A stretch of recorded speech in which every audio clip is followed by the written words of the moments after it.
I tell you the truth, they have received the reward in full. But when you pray, go into your room, close the door, and pray to your Father who is unseen. Then your Father who sees what is done in secret will reward you. And when you pray, do not keep on babbling like pagans, for they think they will be heard because of their many words. Do not be like them, for your Father knows what you need before you ask Him. Ang Panginoon po ay natanong, paano po ba kami mananalangin? At nagturo naman siya ng pananalangin. Sabi, huwag niyong tutularan ang mga mapagpanggap at mga mapagbalat kayo. Gustong-gusto nilang nagdadasal sa mga publikong lugar kung saan sila ay makikita at mapupuri na prayerful pala si ganon, prayerful pala si ganyan. Sabi niya, natanggap na nila ang kanilang gantimpala. At ano yon? Yung papuri ng tao. Pero kung gusto nyo talagang manalangin, sabi niya, pumasok kayo sa inyong kwarto, o ang equivalent nito syempre, kung saan man na meron kayong privacy, na kayo mapag-iisa kasama ang Panginoon lamang, isara ang pinto at manalangin sa inyong Ama na di nakikita. At ang inyong Ama na di nakikita ay paggagantimpalaan ang mga gawain yung di nyo ipinakikita sa mga kapwa-tao lamang. At kung nananalangin kayo, huwag kayong napakaraming mga salita at maraming pinagsasasabi tulad ng mga di mananampalataya, sapagkat inaakala nila na sa karamihan ng sinasabi nila ay natutuwa ang Diyos at diringgin na sila. Huwag nyo silang tularan dahil alam naman ng Ama ang mga pangangailangan nyo kahit pa di nyo sabihin o bago pa man kayo magdasal. Mga mahalaga at kung minsan ay mahiwagang mga salita mula sa ating Panginoon. So ang una po nating pag-aaral yung negative, how not to pray. So by process of elimination, we should be able to know how to pray. But first, how not to pray. We should pray not like the hypocrites. Yung mga mapagbalat kayo, ang panalangin nila ay pakitang tao. Ang panalangin nila ay para gumawa ng magandang impression tungkol sa kanilang sarili, para pahangain ang kapwa o pasikatin ang sarili. Huwag nyo silang tutularan. Not in public. No, ang Panginoong Hesus mismo ang nagturo. Huwag dyan sa mga gilid at mga panulo ka ng mga lansangan, huwag doon sa mga public places tulad ng synagogue, which is really a place for gathering in a religious way. Sabi ko noon, huwag doon. Huwag yung nakikita ka at napupuri ka ng tao. Mark 12:38 and 40. As He taught, Jesus said, watch out for the teachers of the law.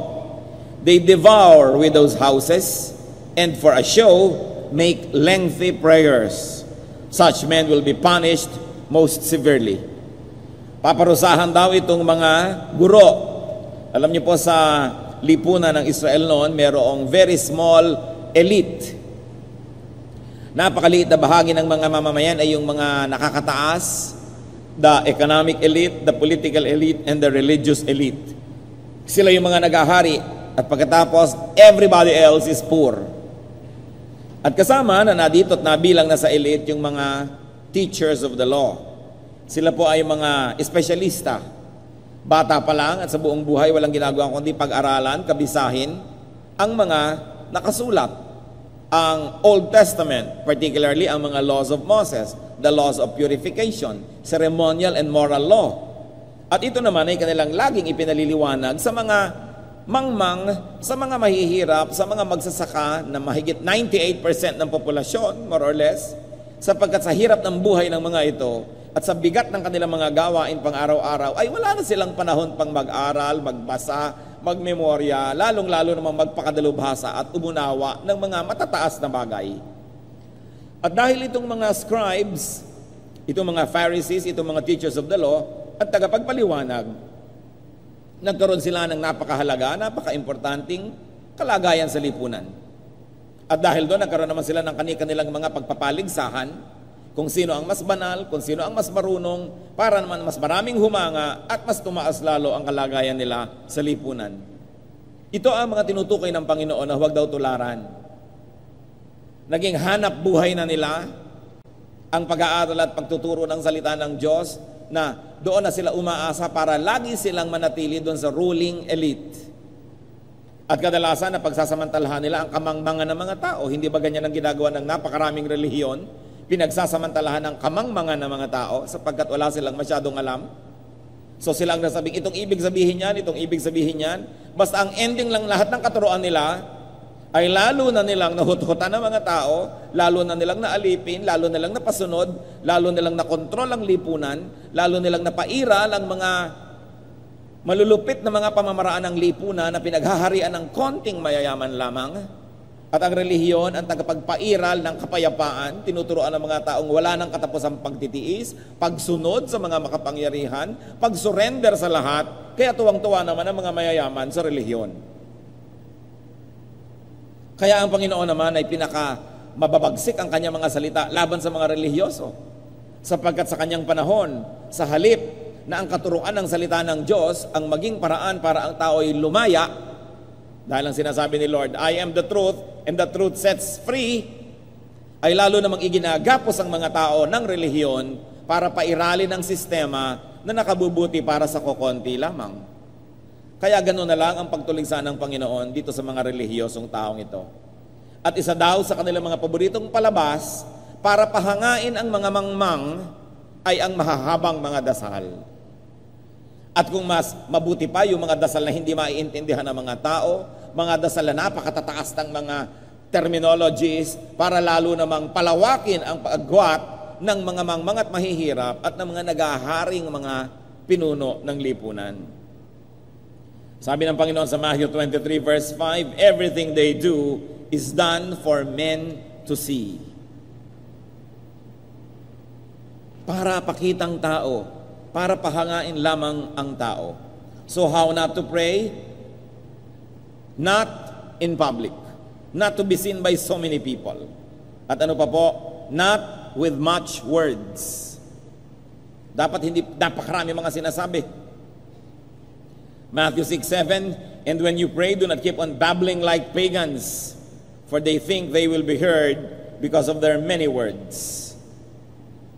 When you pray, brothers and sisters, do not inform God. Kaya kung minsan hindi masyadong nakakatuwa yung group prayer kasi ang mga tao hindi naman talaga nagpe-pray. Halimbawa, nakayuko na ang lahat, mananalangin yung isa, Diyos ko, ang ate ko po nasa ospital. Di ba alam ng Diyos yun? O-operahan po siya bukas. Di ba alam ng Diyos yun? Kailangan po niya ng dugo para sa transfusion. Di ba alam ng Diyos yun? Wala po kaming pera. Di ba alam ng Diyos yun? Yun pala, nagpaparinig sa mga kapwa na nanalangin. Yun pala yung prayer. Bigyan kami ng pera dahil wala kaming pera. So yun ang sinasabi ni Lord na, alam na ng Diyos ang kailangan nyo. Bakit? Anong pinagsasasabi nyo dyan? Merong Diyos ko, magbabiyahe po ako sa isang buwan. Pupunta po ako sa Kuwait. Hindi ba alam ng Diyos yun? Do not pray to inform God. Do not include this in your prayer. However, sabi niya, paano naman po maiintindihan ng mga kagrupo ko yung prayer? Di mag-pray ka nalang mag-isa para hindi na sila malito. Kaya nga sinabi ni Lord, go into your room and pray to your Father. Pero gusto po namin mag-group prayer at maganda rin naman po yun. Oo nga, pero bago ka manalangin, di-inform mo na sila. Ipapanalangin ko po mamaya yung operasyon ng kapatid ko bukas kasi kailangan po niya ng blood at kailangan niya ng ganon. So yun po ipapanalangin ko mamaya pag nagsimula na tayong manalangin. So pag nagpray ka na, Diyos ko po, bigyan niyo po kami nung kailangan ng kapatid kong dugo, turuan niyo po kami, blah blah blah. Hindi mo na ngayon gagawin na yung prayer is only to inform all the other people who are praying anyway at kunwari naman Diyos ang kausap mo. Because it is babbling like pagans. Of course, there's a more technical definition to babbling like pagans. Because to babble is to use excessive words. Yung sobrang daming salita na wala namang katuturan. And especially to use words not understandable to everyone else. Meaningless sounds, meaningless words that to the ignorant will sound very, very impressive. Sasabihin tuloy ng mga hindi marunong, ay ano yung sinasabi niya? Latin ba yun? O ano ba yun? Hindi ko maintindihan. Hangang-hanga ngayon sa'yo dahil sabi mo, I'm speaking in the tongues of angels. Aba, meron pa pala siyang ibang alam na wika na di ko alam, kahanga-hanga naman siya. So yung ganyang mga uri ng panalangin, kung gusto niyong gawin, do it privately. What's the point in praying in public when you cannot be understood by everybody else praying with you? How can they say amen to something they do not understand? Kaya nagiging kumisan pa-impress na lang yan. At kumisan naman, memorize na lang, hindi naman totoo. Dahil pag i-record mo, tuwing magpe-pray siya, yun na lang naman ang yun sinasabi. So, anong gustong mangyari? Sabi ni Lord, do not do that. Do not babble like pagans. They think they will be heard for their many words. So, keep your words few. Direct to the point. Hindi maarte. Meron naman tao, ang boses niya, halimbawa, ay ganito ang tono. Mga kapatid, ito po talaga ang tunay kong boses. Ito ang tunay kong speaking voice. Pero, brother, mag-pray ka na. O, sige po. Panginoon, tingin mo ang aming mga dalangin. Ano nangyari? Biglang nangongo, biglang umarte. Mga palabas. Sabi ni Lord, I'm not impressed with these things. Anong mga theatrics yan? Don't be like the pagans. Huwag niyong dagdagan ng arte at kung ano-anong di kailangan ng panalangin. Because your Father knows. The Father knows your needs. Sabi ni Lord sa Matthew 6:32, for the pagans run after all these things, and your heavenly Father knows that you need them. Ngayon, interestingly, yun pong mga naunang Kristiyano, mga first generation Christians, prayed in groups. Una, kinailangan nilang gawin yun dahil wala silang kakampi. Ang Panginoon ay nagulat sila't namatay. Ang Panginoon ay dumanas ang libong hirap at sakit. Anong gagawin siyempre ng mga Kristiyano? Magtumpok-tumpok at magsama-sama dahil sila lang itong magkakakampi. Nagkaroon sila ng comfort in the presence of one another. So naturally, they developed group prayer. They were praying together. And it is not bad to pray together, so long as it is not for public show, so long as it has no hidden agenda or purposes, and it is not misused. So conscience in this case is the measurement. How then should we pray? So you don't pray in public for show. Ngayon, merong mga public prayer na hindi for show, that may be acceptable, that may even be profitable. So, pray, do not pray to inform God, do not pray to impress people, do not pray to make a show. How to pray? Pray in private. Siyempre, kabaligtaran lang yun. Pray in secret. Pray alone whenever possible. Matthew 6:6, the Lord was teaching His disciples how to pray. Sabi niya, but when you pray, go into your room, close the door, and pray to your Father in secret. And the Father will reward you. Si Elisha po, nung meron siyang mataimtim na panalangin na kailangan gawin, 2 Kings 4:33, he went in, shut the door on the two of them, and prayed to the Lord. Napag-isa siya at nanalangin. Meron pa kayang hihigit na halimbawa kaysa sa ating Panginoong Jesus? Mark 1:35, very early in the morning, while it was still dark, Jesus got up, left the house, and went off to a solitary place where he prayed. Magmamadaling araw pa lamang, madilim pa, bumangon na si Jesus, umalis sa bahay, nagpunta sa isang matahimik at nakahiwalay na lugar at siya ay nanalangin. Luke 4:42, at daybreak, Jesus went out to a solitary place. Mark 6:46, after leaving them, he went up on a mountainside to pray. Matthew 14:23, after he had dismissed them, he went up on a mountainside by himself to pray. When evening came, he was there alone. Inabot na ng gabi sa pananalangin.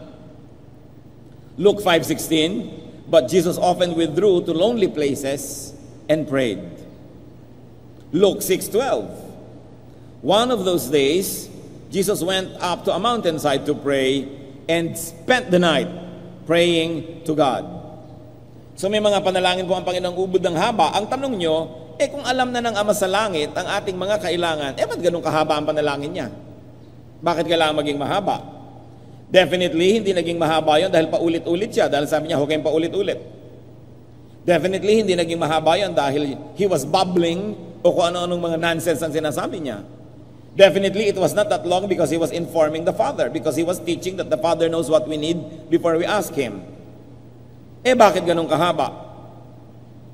Sapagkat ang panalangin ay maaari rin at dapat ding bigyan ng puwang sa pakikinig sa Diyos. Kasi ang panalangin ay pakikipag-usap sa Diyos. Meron ba namang nakikipag-usap na monologue, siya lang ang nagsasalita?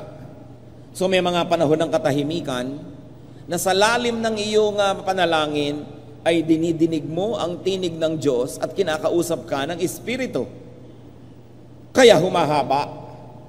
Hindi dahil sa dami ng sasabihin mo, kundi sa pakikinig mo sa mga sinasabi sa iyo ng Diyos.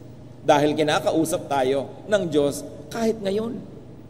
Sasabihin ng iba, ba't hindi ko po nadidinig? Kasi hindi ka naman nananahimik Lagi may nakasalpak na mga kung ano-ano sa tenga mo para makinig ka ng electronic music. Lagi nakabukas ang TV, lagi nakabukas ang radyo.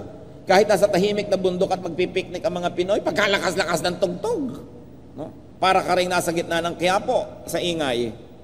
Paano lagi kang may kausap? Ayaw na may nag-iisa sandali. Lagi na lang may kasama, may kausap. Hoy, samahan mo ako.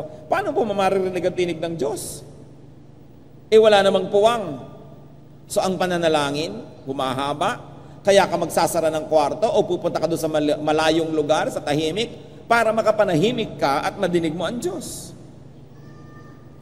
Prayer can also be just being with God, in God's presence.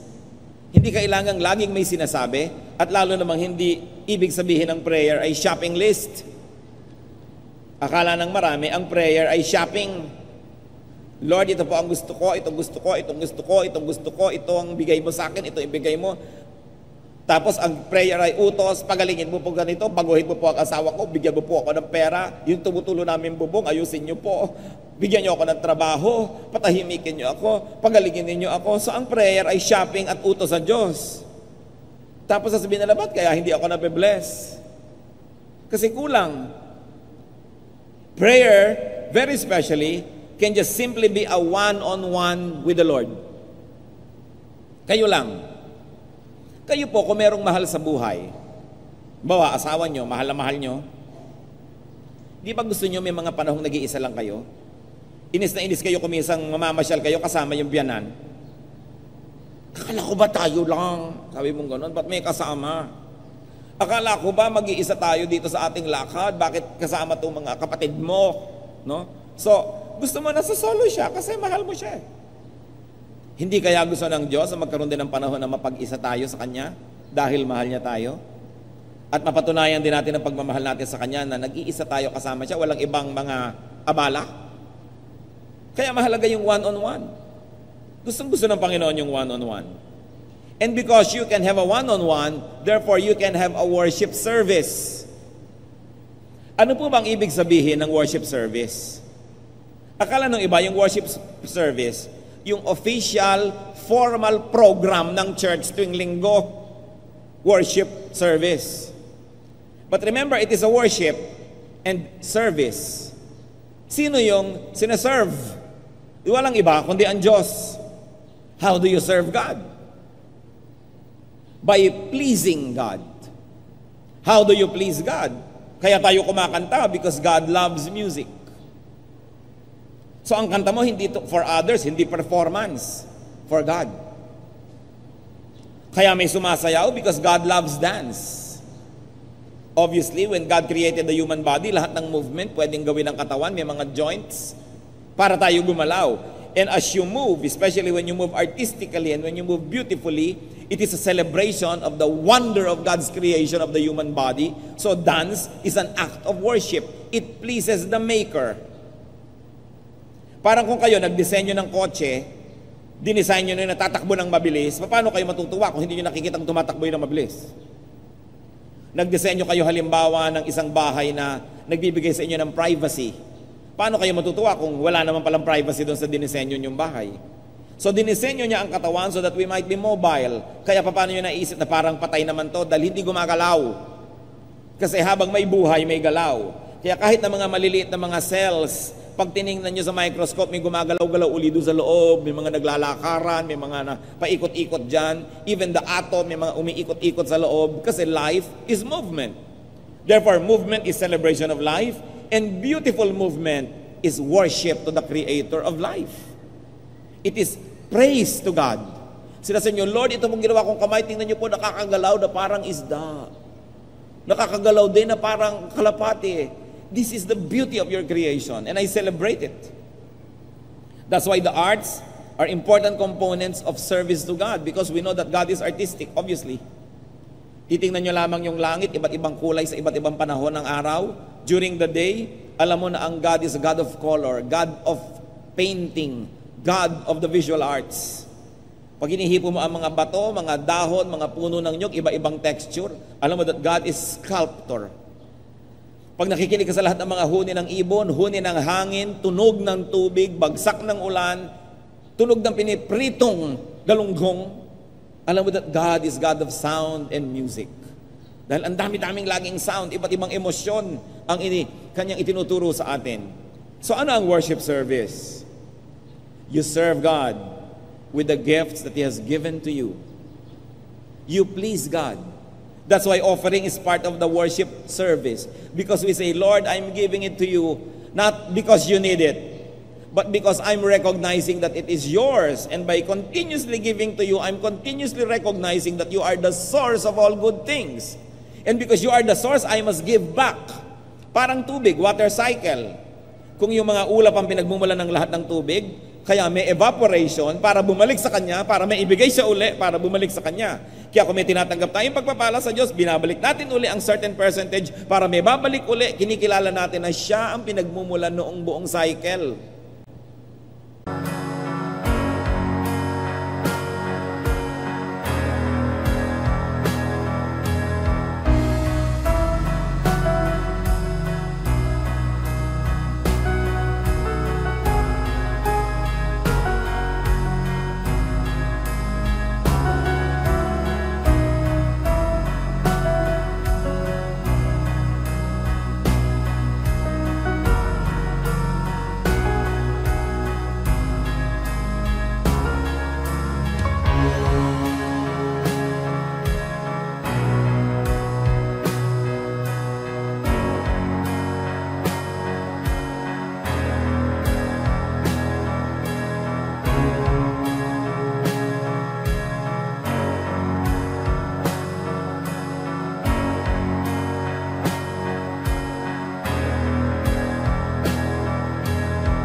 What will happen pag walang evaporation? Hindi magkawala ng magiging ulap, wala ng condensation, hindi na magli-liquefy yung gas water. So ano mangyayari? Wala ng tubig.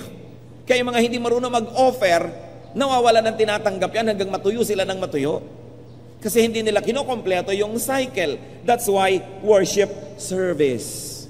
You come to serve God, to give Him glory, to give Him pleasure, to please God. So whatever it is that will please God, most of the time, you must do in private. Gusto mong sayawan ng Panginoon, close the door and dance to the Lord, and it is a form of prayer. Ngayon, when you dance before people, consent ka hindi magkamali, maganda yung movement mo, nalilimutan mo na kuminsan kung para kanino ka ba sumasayaw. Bagamat kung nasa group naman at may tao, may nanonood, dapat naman sila hindi ma-offend sa pinagsasasayaw mo, kaya gandahan mo rin talaga dahil baka maging sagabal ka sa pag-worship nila, imbes katulong sa pag-worship nila. Kaya nagpa-practice, inaayos, ginaganda, pero not to please people, not to impress people, but always to serve God. Kaya worship service. Gusto nyong lumuhod sa Panginoon? Lumuhod kayo. Pero kung luluhod kayo sa dinadaanan ng maraming tao, di nakaabala kayo, kaya sabi, close the door, go into your room, go to a quiet place, and do your thing. Gusto mong magpatira pa sa harapan ng Panginoon? Mas may lugar para dyan in your private worship. Gusto mong ang haba-habang dasal, utang na loob, huwag pagka naglilid ka sa aming lahat. Gawin mo yon privately. Dahil pag magkakasama tayo, there is an unwritten contract that there's a beginning and end to our activities, more or less. that there is predictability and there should be order because there are so many people with various moods and different ways of expressing themselves to God. That's why in your very personal expression to God, go into your room, close the door, and pray in secret. Yun ang itinuturo ng Panginoon. Marami siguro sa inyo, pag may worship, gusto nyo rin sumayaw sa Panginoon, pero ang sikip-sikip kasi, hindi kayo makagalaw, tatamaan na yung katabi nyo. Kaya kung gusto nyo pa rin gawin dito, ang lalapad ng mga pasilyo natin, pwede nyo gawin sa maluluwag na space. You may. Pero kung pag nadagdadasalamang pala kayo, umiikot kayong kasimbilis ng turumpo at nagtatatalong kayo, naligalig na ang inyong mga katabi, do it in private so that people will not be distracted by your personal expression of worship. But whenever we are together, there is an unwritten contract that there will be a standard to be met, not too far from it, because worship has to have order. Kaya mga halaga mga kapatid, yung private prayer. Yung mga private yung dalangin, ipanalangin nyo na lang privately, hindi nyo na kailangang ipaghalandakan sa buong kongregasyon. Hindi naman naiintindihan ng iba, hindi naman nakaka-relate yung iba, so hindi rin sila effectively makakapanalangin para dyan. Very importantly, and let me be emphatic, continue to develop private prayer. And remember, ang turo ng Panginoon, pray to God, meaning pray to the Father. Lahat na sabi niya, pray to your Father, pray to the Father, our Father who art in heaven. Huwag niyong kakalimutan kung sino ang addressee ng dasal, the Father. Jesus said, our Father, pray to your Father, and Jesus modeled that, always praying to the Father. It can be fruitful to pray with and among people. Kaya may public prayer din naman eh. At hindi yun masama. So long as it is not used for public display. And when you join public prayer, make sure that it is really a prayer event. Dahil maraming mga taong mahilig na kunwari, tatawagin lahat ng mananampalataya para mag-pray, tapos political rally pala yun. May i-endorse pala doon o may sisiraan pala doon. So either you are for or against anybody, the prayer event must never be used as a false attraction so people will come. Pag prayer, prayer talaga. Now, public events, civic events, government events, political events, cultural events may feature some prayer and it is not bad. It can even be good. But a prayer event must never feature anything else. So kung ito'y social, civic, government event na may prayer, maganda. Pero pag prayer event, dapat walang social, walang civic, walang government, walang political agenda yon. Prayer lang talaga. Dapat totoo ang ating advertisement. Pag sinabi natin may prayer rally, prayer talaga. Hindi gagamitin mo lang yung publiko para makuha na ng mga dyaryo at mga news para masabing marami kang tagasunod at marami kang supporter. Dahil hindi yun ikalulugod ng Diyos. Dahil hindi naman pala siya ang dinayo, hindi siya yung star ng prayer event. Kaya napakahalaga yung katotohanan. Kaya para maiwasan ang lahat ng mga ito, while we continue to support group prayer, so long as it is not for anything else, develop and value personal prayer. Develop your personal audience with God. At mga kapatid, kailangan natin na balikan yung mga kaugalian natin. Yung pagbubulay-bulay. Napakahalaga niyan. Pagmumuni-muni. Sabi ng iba, pagninilay-nilay. Nasasabi pa ba natin ang mga salitang ito? Bago kayo maggawa ng isang pasya, nagbubulay-bulay ba muna? Nagmumuni-muni? Nagninilay-nilay? Kailangan nyo yan mapag-isa para makapag-isip-isip. Kaya alam nyo po, napakahalaga nung isang dating lagi na nasa mga bahay ng mga Pilipino, ewan ko, bihira ko na makita ngayon, yung duyan. Or its other equivalent, yung silyon, yung tomba-tomba, rocking chair. Nakikita nyo po ang ating mga ninuno, laging nakaupo dyan sa silyon, tutomba-tomba, ganyan-ganyan, kakalog-kalog sila ng konti na ganon, o sasakay-sakay sa duyan. Because that tomba-tomba and duyan can be a tool of aloneness. Because when you sit on it, nag-iisa ka, wala namang may kakambal ka pa doon sa duyan. So, yung palang, nahihiwalay ka sa tao. In your repetitious movement sa pagduduyan o pagsisilyon, somehow places you in a very relaxed mood. That your mind and heart will open to spiritual things that are otherwise not seeable, not visible, not available to you when you are so busy, full of noise, and full of people around you. Kaya mahalaga yung nagduduyan-duyan. Kahit po sa ating mga folklore, napakaraming kaliwanagan na dumadating sa isang taong nasa duyan. So dapat pag-aralan and Christianize it. Gamitin sa pagninilay-nilay at pananalangin sa Panginoon.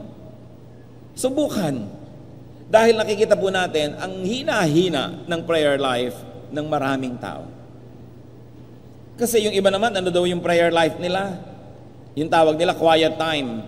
May maliit na manual. Ano bang date ngayon? December ganon. Ano ba ang reading? Yung verse na yon. Read. O ano bang sinabi? Blah, blah, blah, blah, blah, blah. So therefore, anong natutunan mo? Write sa notes. Pray like this. Sasabihin pa siya kung ano yung pagpe-pray mo. Tapos na at nag-quiet time na daw. Well, it is that bad. It is not enough. Kung yung akalain na nagbasa kayo ng prayer manual, nakapagnilay-nilay na kayo noon at nakapagbulay-bulay at nakapagmuni-muni na. It can be the beginning. It can give you a guide of what to read and then think about it and pray about it and then close everything and be quiet and just be alone with the Spirit of God. Kasi habang nagbabasa ka pa ng manual, inuutusan ka pa ng writer nun kung anong iisipin mo, kung anong gagawin mo, kinokontrol ka pa rin eh. So paano ka magkakaroon ng one-on-one with God kung meron kikialam at nagdidirect sa'yo kung anong gagawin mo?